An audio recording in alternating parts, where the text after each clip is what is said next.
24, got it. Oh, hey, welcome to the channel. Let me tell you about today's sponsor, Classic Car Restoration Club. All right, guys, before you think this might be another auto restoration gimmick, Classic Car Restoration Club has a ton of experts that they've tapped into to help create videos and online tutorials about really every aspect of auto restoration. Here we are on Classic Car Restoration Club's website. It is jam-packed full of information. As you can see, as soon as you get on here, you got the new arrivals. These are videos, online tutorials about, well, in this instance, paint correction, reading tire sidewall codes, which is exactly what I was doing at the beginning of this ad. They've even got some coverage from the Grand Nationals Roadster Show. You can then see a most popular videos section, which is related to rear disc brake conversion, painting prep, cleaning your paint gun. I can tell you the one part of Classic Car Restoration Club that I'm about to dive in is the rear disc brake conversion kit. I've done a couple of disc brake conversions on some trucks, but I want to kind of see how they describe doing it. Mark Simpson is leading that class, so I'm going to check that out here in just a minute. It's only about a 24-minute video, so I can do that while drinking my coffee this morning. It doesn't matter if you're a beginner all the way to a master of your craft. I like to think I sit somewhere in between, so I still need help all the time. And the even cooler thing about this is the first 1,000 people that click the link down below in the description get a full premium membership to Classic Car Restoration Club for $1.49. You must be a new member. You must click the link down in the description, but go do that now. That's going to do it for the sponsor of today's video, Classic Car Restoration Club. Head down to the link in the description, click it, and get your full premium membership for one whole year for $1.49. Thanks, guys. Now on to the video. Welcome back. It is going to be a fast and furious day. So I'm on the GoPro today. We're back on Teddy. When you're doing these types of things this quickly, man, it can be nice to have friends around. I'm just super pumped that I have some great friends with some good skills, great skills in fact, and are willing to come help when we do these thrashes. I'm working on getting the power steering line figured out on the new Detroit Speed Box. I know that's kind of dark. The pressure side line fitting is leaking, so I'm gonna make a 6 AM power steering line for that. I'm gonna finish cleaning up the shop a little bit. I've got a new Power Master alternator to replace the old OG alternator, and it's black, so this one's gonna look a lot better in there. We've got the vent windows from Jeff Cooper from Cooper's Restorations. I've got some stereo stuff that'll be last minute, and then I've got the RS Restoration bump stops that I'm going to try to get on the control arms to help in case we have an airbag failure on the way out. 4,200, well, it's 2,100 miles one way, 4,200 miles round trip. So I'm going to make sure that I can have something as a fail-safe for those. RS Restorations makes these, so hopefully we can make these work. They work on stock arms really well. I've got aftermarket chopping block arms, so that's really the holdup, but we're going to try to make these work. So lots to do today. I'm gonna get started getting a couple things cleaned up. I'm gonna get the truck jacked up, get it off of its wheels and tires and up on jack stands. And we're gonna take the wheels and tires over to Noah's so that he can put new 275/60s on the rear and rebalance the new 225/70s we have on the front. So I'll cover all that when we get there. Let's jump in, get going. All right, first things first, I gotta get this pressure side hose done. You can see where I've cobbled together here the return side with a couple of AN fittings adapted to this other line. Well, it looked like this line, the pressure side line, was going to work. The fitting was going to work, but it is clearly not. Hopefully I've got the right fitting for the back of the pump, and I'm just going to make a 6 AN power steering line with some of the Russell stuff. And of course this power steering pump is slap full of fluid, so we're gonna make a gigantic mess. Okay, so there's that. Like I said, this is a line that I had made when I had the factory gearbox in. I need to get this hose off and put a new fitting in the back there. I think it's also M18 1.5, but I'll let you know as soon as I get it out. Ugh. Got it. Let's see if I can catch a face full of power steering fluid now.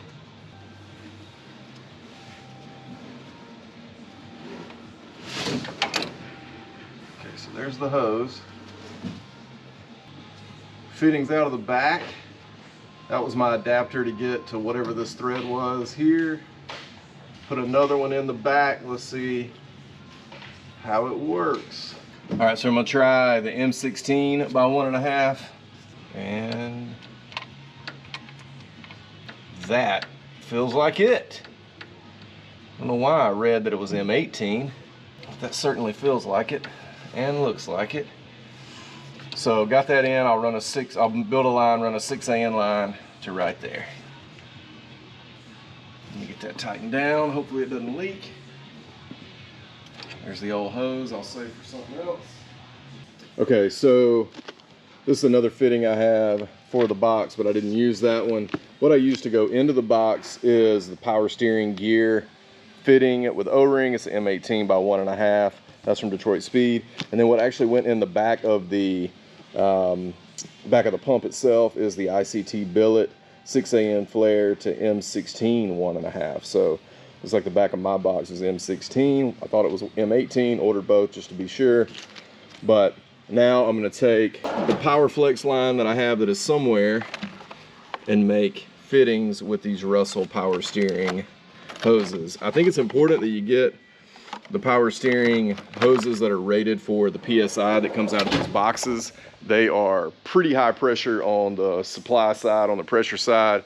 So you just want to make sure that you're using power steering fittings, power steering rated fittings for that. So I'm gonna tighten that fitting down. Got to run a couple of errands, get these wheels and tires off. May do that before I make the line, but I'll keep you posted. We're on the GoPro today because we run in cray. Since I'm just putting off doing the power steering line, I'm gonna go ahead and get this Power Master alternator on the truck, hopefully. This is part number 58247. It's 165 amp, 6 groove, 1 wire alternator. I think it does have sort of like it's got 100 amp at idle, and then actually it tells on the certificate exactly what it is. So it was 106 amps at idle, 158 at cruise, and 186 on the top end, which we're probably not going to see much of the top end as far as amperage goes, but it should look a lot better than the factory one that's on here. So I'm going to get the belt loosened up, get the connections taken off. It's also a 4-pin, which I have an adapter to whatever that is now, but this is a 4-pin blade off my PSI harness. So I'll just take this adapter off and leave it with this alternator. This alternator, I don't know if it's necessarily bad. Truck doesn't quite fire up like I want it to, or start like I want it to, and I just figured I'd go ahead and replace the alternator since I was making that run to Summit yesterday, which I did to go get fittings for the power steering. So yeah, I'm gonna get this off, get this changed. Y'all hang tight.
wires in.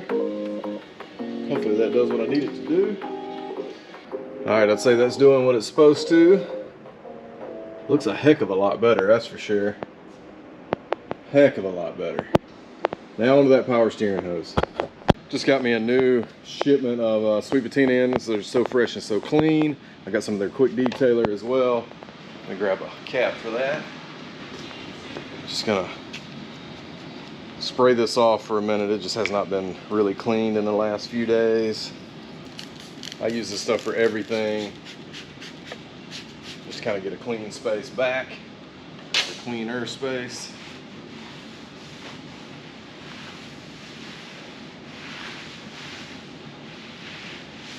And it's not as harsh as the degreaser, so I like that. There we go. Sarah trying to bring me some lunch, which I appreciate, but we got us a new little workbench table set up there.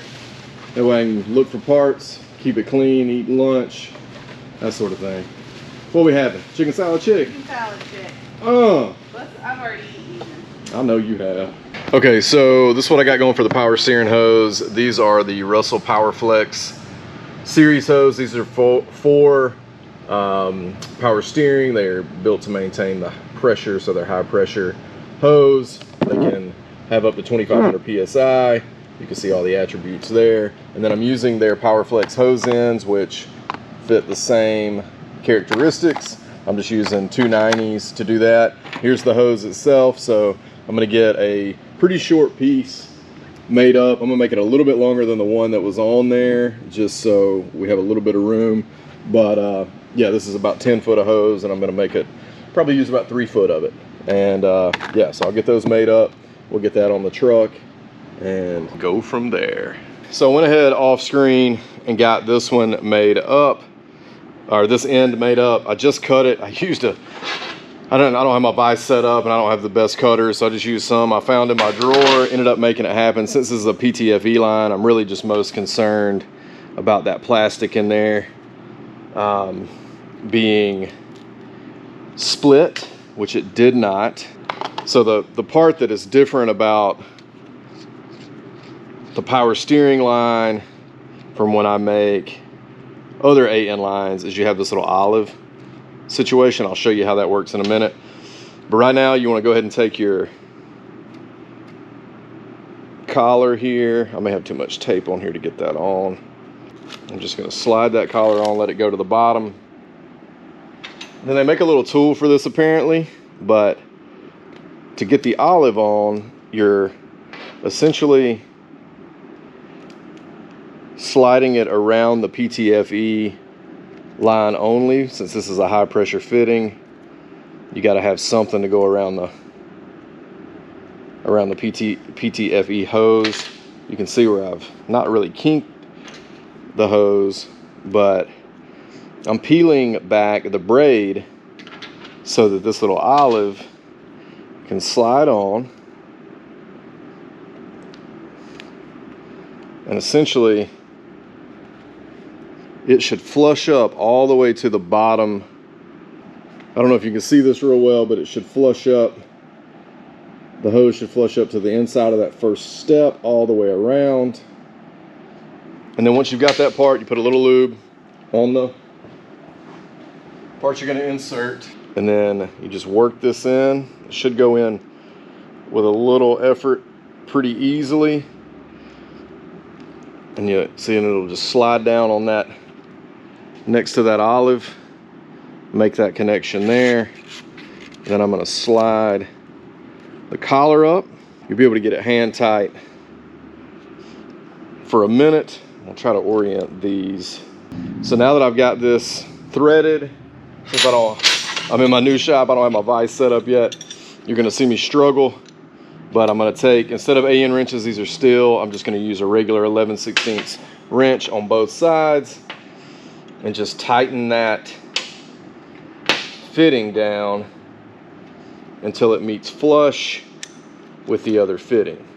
So once I get done with this, there should be no separation between that part of the fitting and the collar there. That should come down and meet. And you may have a little bit of movement in the collar because as you're tightening this, you're pushing that rod and the olive down tighter onto the hose, and that nipple, for lack of a better word, that's down in there will is essentially spreading out the PTFE line. So I'm gonna get this tightened up real quick, and then we're gonna throw this on the truck and test it out. Hopefully I got this. Definitely easier, better ways to do this, but I'm on a time crunch. I'm not going to the store anymore. Yeah, and you can see how that's coming down. So I've just got to close that gap up right there, and it'll be seated. All right, so I got my hose here. Ended up just having to sit down and really torque on the ends there, but all done. I think they're semi-oriented the way I need them to be. We shall see once I get. But I'm going to test fit my setup here and just see if it's gonna land where I need it to. Sure does look like it. The problem is I just have this huge like adapter fitting on this return that is definitely in the way. And I'm gonna convert this to AN at some point. I just don't have time right now, or convert it to a braided line to it so it at least looks decent, but I just don't have time to do it right now. So that's why I'm fighting with what I got. Okay, got these lines in. This is not how I want that to be, but since it's a low pressure side, I'm not quite worried about it. Fix that when I get back. Got the new hose in for the pressure side. Hopefully that doesn't leak. Let's put a little fluid in the box here. Or in the pump, I mean. Real quick, we're gonna fire it up, see what happens, see if any fluid comes out anywhere. Hopefully we're gonna be good, but we shall see.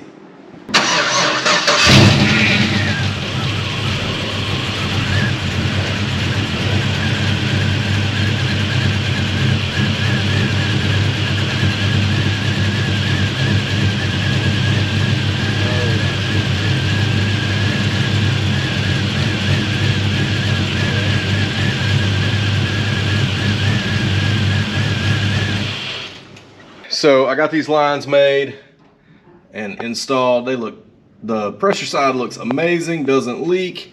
This return side doesn't leak, but looks ridiculous. But this is what I had to do to get it up off of that line. Now I've got to get the wheels and tires off. So Noah put new tires on the front, but when I was testing out spacers or no spacers, I knocked the wheel weights off, so we got to get those rebalanced. And then the rear is getting a new set of 275/60s on the rear. So I'm gonna pull these wheels and tires off, load them in the truck. We're going to Noah's.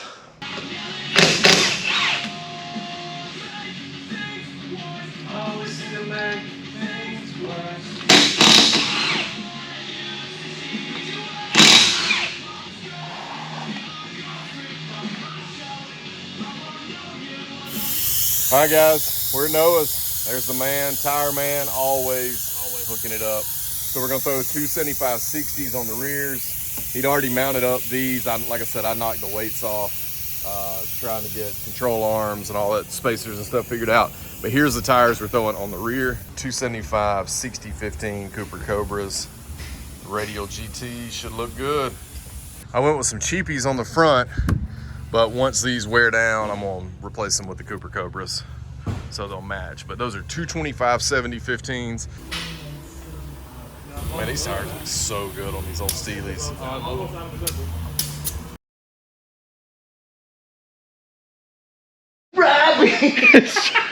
Well, Rocky's in the house before I could even get the camera on. Hey. Tell everybody where you been, Rock, since you over here all just alive and alert. You know what? Read it and weep. Hot as hell, cold as ice. Rocky's on his traditional hot rod life because he's got that 27 Essex. 27 Essex, yeah. And what's your Harley? You still got the Harley? No, I sold the Harley. Okay, what was it though? It was a 73 Ironhead Sportster. Pretty rad. It was a chopper. It was cool. Rocky's hardcore on that vintage stuff. But we're in here messing around. Wesley's over here already throwing in a vent window from our friend Jeff Cooper over at Cooper's Restorations. I got the wheels and tires back from Noah. We're gonna throw these on. We can put the truck back down on the ground. Got to tidy up some wiring under the dash.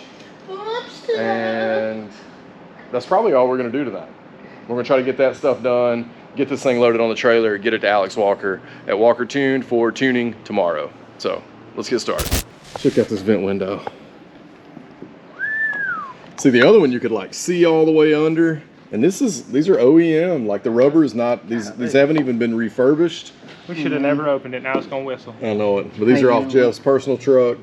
You know what? I'll never forget when we were going to Dino's and this thing was just whistling the whole time. Dino's, Detroit. Yeah, it was Detroit. We have not taken Teddy to Dino's, but it was probably either to LST and Dino's. Okay, yeah. I mean, LST and Teddy. I take it back. It was Detroit is where it was, and Detroit. it was just the whole way. Yep. So. Yeah, I think the one on your side whistled, on the passenger side whistled. This one just had such a gap under it that all the wind and air and rain and it just breathed on me. You could pass cigarettes right through that. You could. Maybe not a pack, but a couple. So I got all this wiring that needs tidying up from the gauges. So I'm gonna stuff that under there, get the gauge cluster back together. I need to mount the toggle for the gauges. Try to do that right there. And yeah, keep moving. There is something rattling in that passenger door, so we should probably feel around down in the bottom and see if something broke off down in it. I'm gonna get these gauges all tidied up.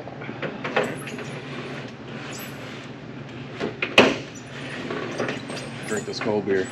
Look at old Raha. Look at that.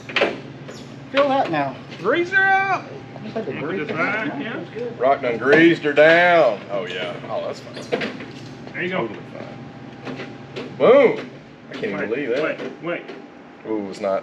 Oh. Actually. We'll get in it and just try to make sure.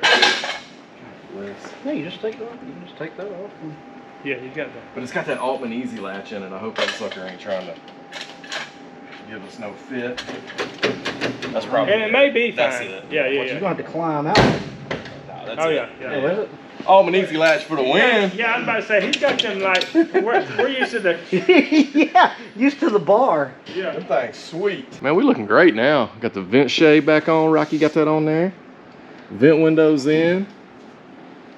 One mirror. That's all we're going to roll with. Oh, yeah, I guess I could put it back on the other. Could pop it back on. We don't have any windshield wipers, but we got the windshield. You don't need windshield wipers. That's what we got right next for. I know it. I love it. You got that right. It's gonna get it too. I totally forgot to do this. Whoa! There it is. Whoop, there you go. Ooh, there it went. Rock. Sure did. Something kind of squeeze out of there.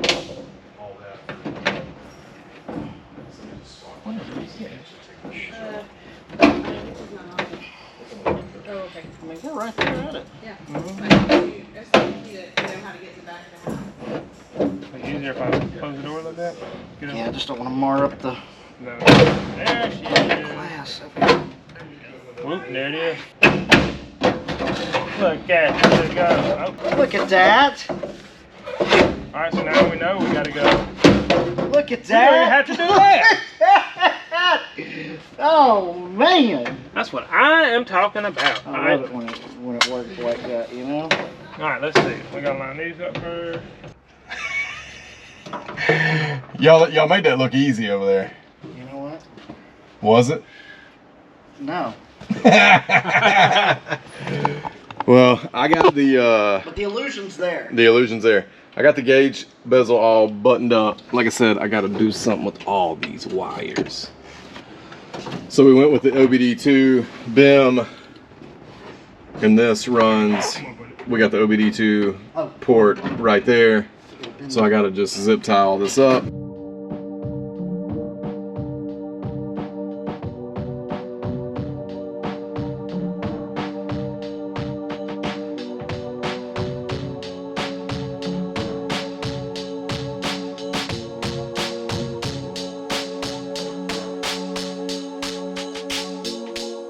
Okay, so what we didn't film,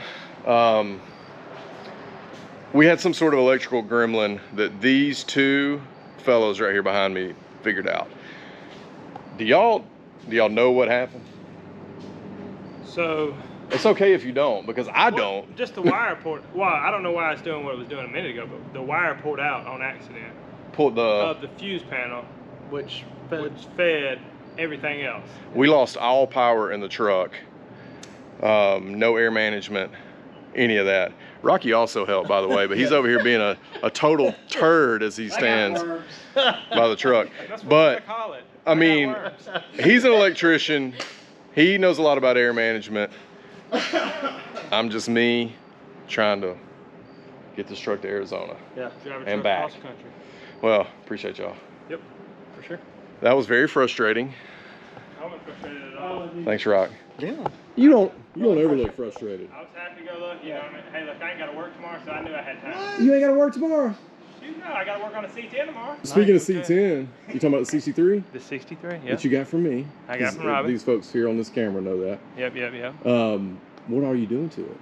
You don't have to give like super specifics, but what you We're been getting it as low as we can on springs. Yep. Static. Static drop. Hopefully, hopefully it'll sit like the red C10. Ooh, the square body. I'll drop a little picture in right here. Real low. Yeah. Nice little rake.